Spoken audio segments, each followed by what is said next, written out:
نهاجی الاستودیو مامستا نواف رشید اندام کمیته سیاسی پارتیا یکیتی کردستانی سوریا میوانی منه دا کو بهتر لسر و مجاره ام راوستن و گنگشه بکن. مامستا نواف دم باش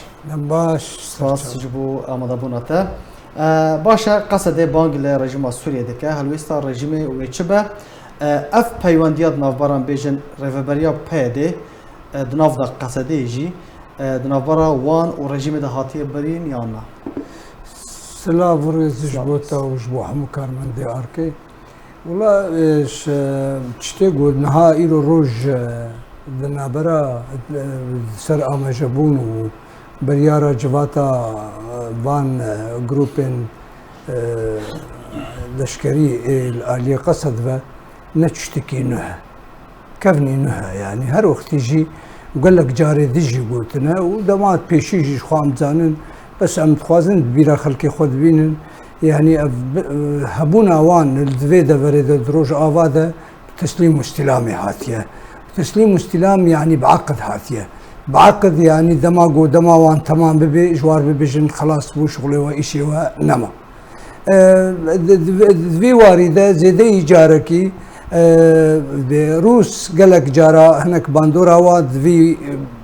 دربارا في تشتاقو انها دبي هبو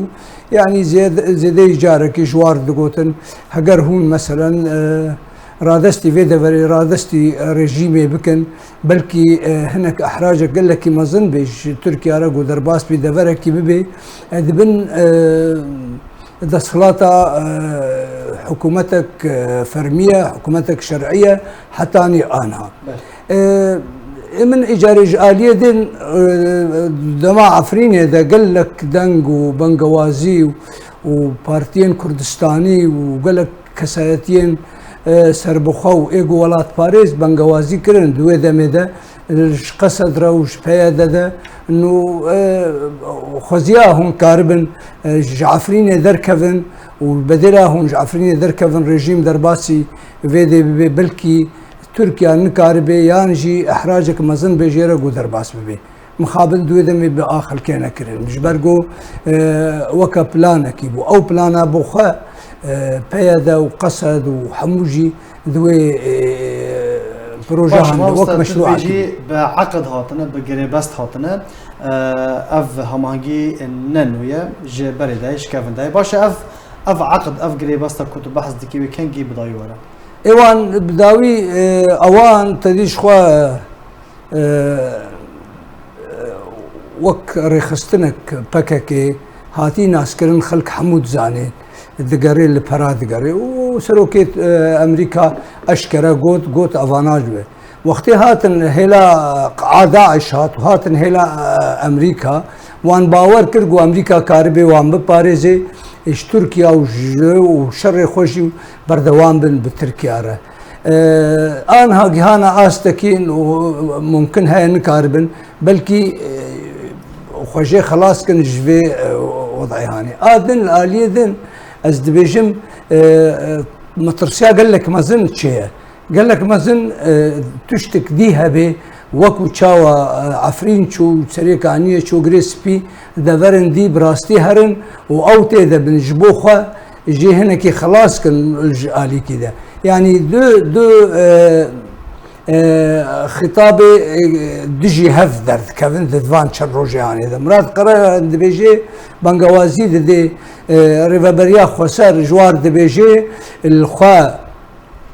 هاش وهابن بهانا ندن تركيا تشتي مرانكن برزنكن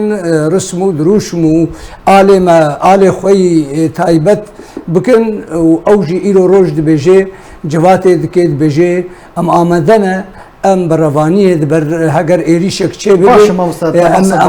يعني نبس تني مظلوم كوباني الدار خليل جي راغهاند حسين كوچر جي راغهاند شروان درويشي راغهاند كو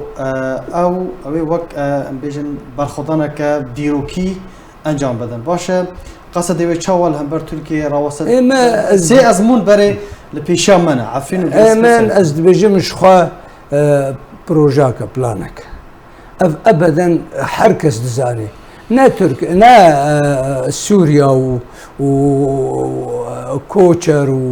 والدار وإيده سوريا بقشتي وبشكي مزنجي هيزن لشكري ولاتي عربة وين كار بنخل بر دولتها تركيا بقرين دولتها تركيا خلاص بونا دولتها تركيا قوتنا خوي عولي قوتي تصعيدي بسكنيني بقى دولتي بري شيرتها دولتي بري بكي فكشش سرسينور بسيسي ودي كيلومتر دويدا ميدا أو آغو مرود بيجي وجبو برجوندي يعني قصدي بوي بندي بابن نابا بندي دفي ب 6 كيلومتر نمين السرسينور لا قد بابن نبو يوبي بابن نبو يجي سبباوي بسدماوي عفرين وسريكاني وغريسبي انا من قهداري ما مستا بشار ذكر هناك جوتني بي وايا بس اما امد بيجن هجر قدر كتانا هجر بابن ببانا السرويري كفتنا هاني وشيرتي امريكا ودولتي قدي باندور قبول بكرانا هجر درباس ببانا جي ويقول لك هالوستوان لوازبا وين كارباني برافانية برخوده بكن ودولتها سوريا بخبتي كتا احراجك مزنده ودولتها سوريا كاربا دكما ناف دولتي ده ببيجي بس وقتاقو افانا درنا كذن معناه خو خدمتي او دسبيكا ويدا هجر راست تركيا درباس بويا جبو الفيدا فري بميني وجبو عفريني ودفرين دي تفلي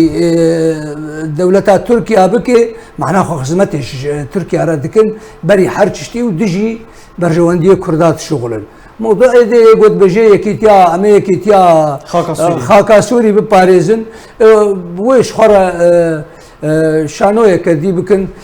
چند شهيدها بدن داويا ويجي وكا برخدانا سردمي وين كاربن تشتكي بكن داويا ويجي يجبو هدر انجام يعني مامستا تركيا دي اوبراسيون خودها دقفن خودها جدية اگر هاي كو اوبراسيون قدي اي من ازد بجم تركيا شخوا بقلك هقر دم هبي شرق يكش تبعاتي شرق اوكرانيا و روسيا دما ذو داوية تركيا هناك اوكي ستاندية يانجي قبول كرينك بيدنك كريا دماغ روس دفكشن نافشا سوريا هزين ايراني تكفن دو ساوانده هزي ايراني جينا رحتيه لسر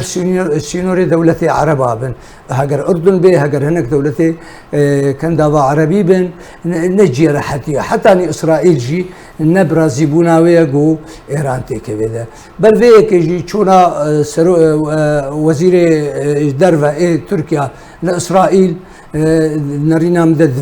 دفي واردة بو هاتنا صبيني هاتنا وزير روسيا لتركيا او جيويتا كفيد اجبرقو تركيا خودي هلوستك بآلي بو ويشرهاني هناك باش قفو تهديد جي هات نجيرج آلية دولة ناتو جي آلية أمريكا جي مثلا هناك عقوبات اقتصادي ايويد بجي اس خودي باندورم خودي رولم دفيف دفرهاني ده وقد كسن كاربي رولو باندورا من بكي ايمن از بجيم هجر قريبونك بستيني شخوا حمد دفري قدرباس بويدا